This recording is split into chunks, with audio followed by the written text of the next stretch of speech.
السلام علیکم دوستو، ویلکم ٹو مائی چینل۔ امید ہے آپ لوگ خیریت سے ہوں گے۔ آج کی ویڈیو میں آپ کو ریان گریم جو امریکی جرنلسٹ ہیں ان کا ایک انٹرویو دکھاؤں گا اردو ترجمے کے ساتھ، جہاں وہ امریکن اسٹیٹ ڈپارٹمنٹ سے سوال کرتے ہوئے پاکستان اور ونزویلا کا موازنہ کر رہے ہیں۔ تو چلیے آئیے چلتے ہیں کلپ کی طرف۔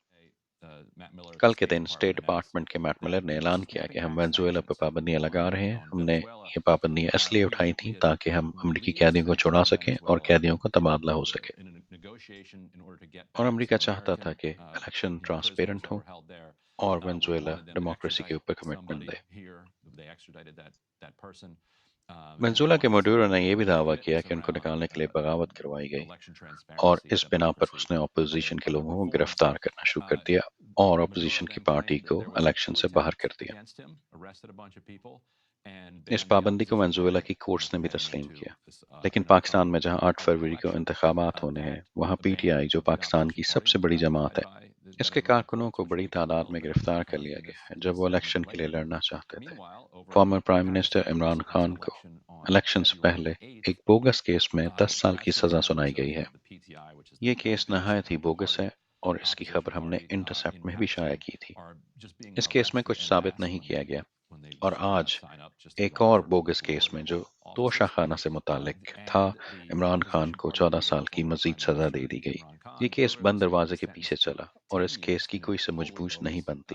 اب عمران خان پر انتخابات لڑنے پر 10 سال کی پابندی لگائی گئی ہے، اور ایک طرح سے پی ٹی آئی پر بھی پابندی لگائی گئی ہے۔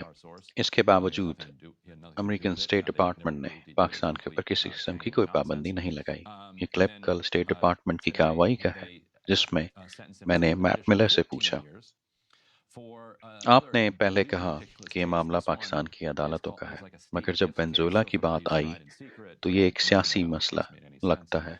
جب مڈورو پر پابندی کو وینزویلا کی کورٹس نے تسلیم کیا تو آپ کہہ سکتے ہیں کہ وینزویلا کی عدالتیں کینگرو کورٹس تھیں۔ اسی طرح پاکستان میں کیس بند دروازے کے پیچھے چلا۔ حال ہی میں کورٹ نے عمران کے اٹارنی کو کیس میں حصہ لینے نہیں دیا، بلکہ استغاثہ کے وکیل کو ہی دفاع کے لیے لگا دیا گیا۔